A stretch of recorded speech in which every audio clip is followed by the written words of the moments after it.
లేదు మాధవ్, మరీ అలేఖ్య అంత క్రూరురాలు కాదు. స్వామీజీనే చెప్పారు కదా భూమి, ఇది మానవ ప్రయత్నం మాత్రమే, దేవుడు రాసిన రాత కాదు అని. ఊరికే మనం ఎవరిని అనుమానించడం మంచిది కాదు. ఎవరో చేశారు అంటున్నారు, మన కళ్ల ముందు ఉంది కాబట్టి అలేఖ్య చేసిందని మనం అనుకోవడం మంచి పద్ధతి కాదు. ఈ సమస్యలన్నీ తీరాలి అంటే ముందు మనం అక్కడికి వెళ్ళి పరిహారం చేసుకోవాలని అంటున్నారు కదా, దాని గురించి ఆలోచిద్దాం.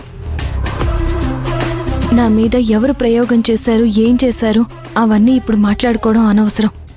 వెళ్దాం పద.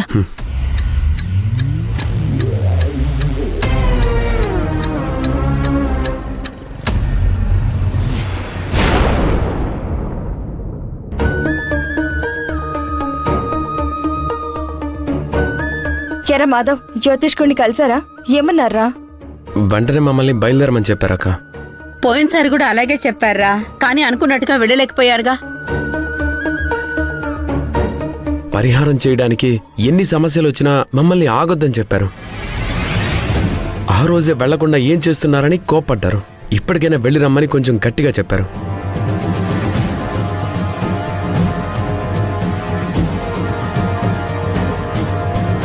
మంచి విషయమే కదా, బయలుదేరండి. ఎరా రాఘవ, ఆయన ఎన్నిసార్లు చెప్పినప్పుడు మనం ఆలస్యం చేయడం మంచిది కాదురా.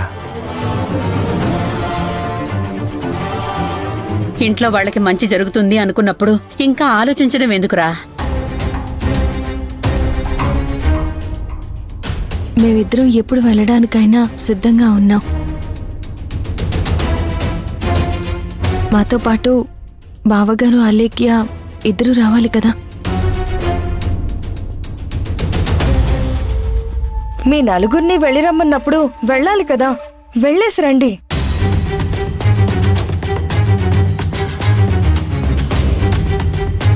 రాఘవ, ఇలాంటి విషయాల్లో ఆలోచన చేయటం మంచిది కాదు.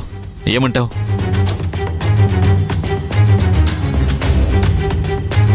రాఘవ, నువ్వేం ఆలోచిస్తున్నావో నాకు తెలుసురా, కానీ వెళ్ళక తప్పదు.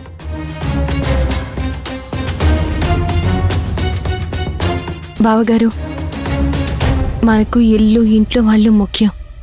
ఇక మనం ఆలస్యం చేయడం మంచిది కాదు.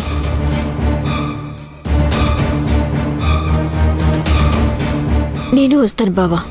జ్యోతిష్యుడు అంతగా చెప్పారు అంటే వెళ్ళకపోతే ఇలా. వెంటనే బయలుదేరదాం.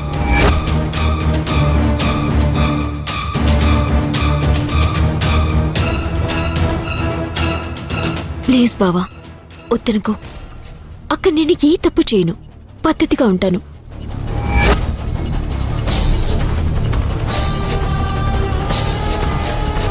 మీరేం చెప్తే అది చేస్తూ ఉంటాను. అక్కడ నా వల్ల మీలో ఎవ్వరికీ ఇబ్బంది ఉండదు. మిమ్మల్ని ఎవ్వరిని నేను ఇబ్బంది పెట్టను. ప్లీజ్ బావా, ప్లీజ్ బావా.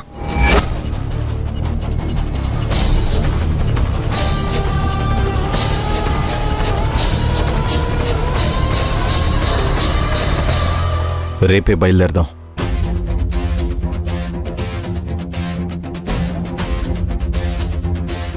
పోనీలేరా, వాడు మరో మాట మాట్లాడకుండా ఒప్పుకున్నాడు. అందరూ కలిసి జాగ్రత్తగా వెళ్ళిరండి.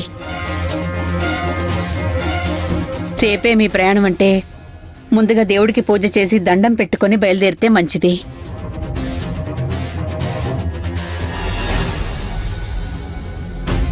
అవునరా, రేపటికి కావలసిన ఏర్పాట్లన్నీ చూసుకోండి.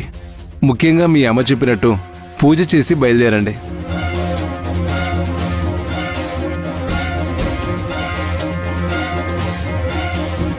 పోయినసారి ఏ ముహూర్తాన్ని బయలుదేరారో ఏంటో, సగం దూరం వెళ్ళి వెనక్కి రావాల్సి వచ్చింది. ఈసారి అలా ఉండదులేనన్నా. జ్యోతిష్యుడు గారు చెప్పినట్లు వెళ్ళకపోతే నష్టపోయేది మనమే, కాబట్టి ఖచ్చితంగా వెళ్ళి తీరాలి.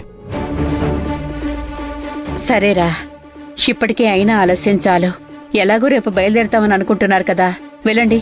దానికి కావలసిన ఏర్పాట్లు చేసుకోండి. వెళ్ళండి భూమి.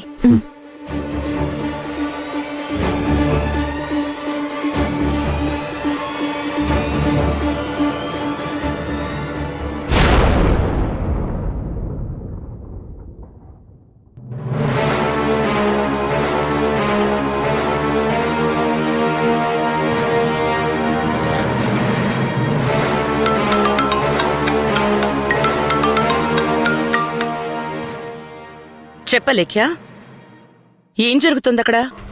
ఆ, అది చెప్పడానికి కాల్ చేశాను.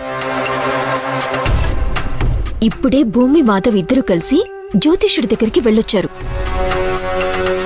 రేపే మేము అక్కడికి బయలుదేరుతున్నాం. అవునా? ఎవరెవరు వెళ్తున్నారు? రేపిక్కడి నుంచి మేము నలుగురం బయలుదేరుతున్నాం. వాళ్లతో పాటు నువ్వు వెళ్తున్నావు కదా.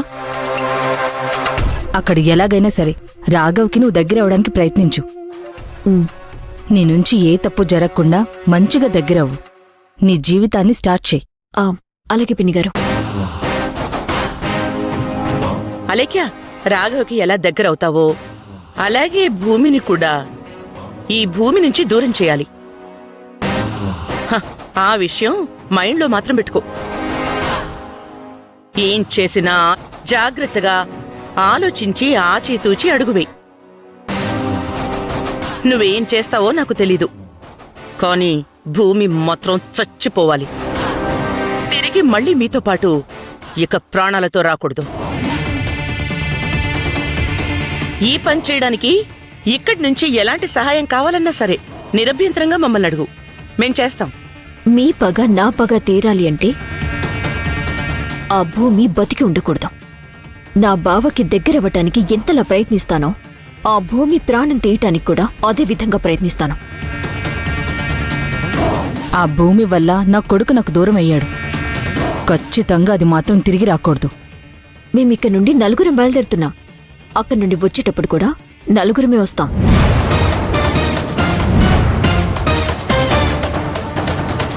అలేఖ్యా, అదేంటి? మీరు విన్నది నిజమే. వెళ్ళిన మా నలుగురిలో మేం ముగ్గురం వస్తాం. మాతో పాటు మా వద్దిని కూడా తీసుకుని వస్తాం. కానీ ఆ భూమి మాత్రం ప్రాణాలతో ఇక్కడికి రాదు. సరే, క్షేమంగా వెళ్ళి భూమి చచ్చింది అంటూ శుభవార్తతోరా, సరేనా? అలాగే.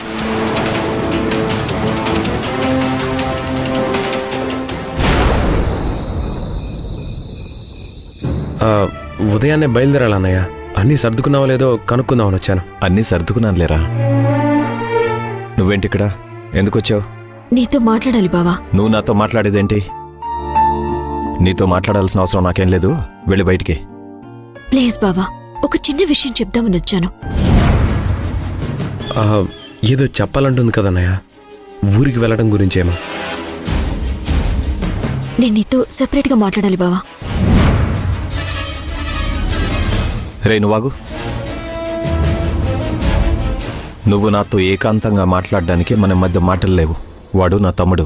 నువ్వేదైనా చెప్పాలనుకుంటే ఇక్కడే చెప్పు.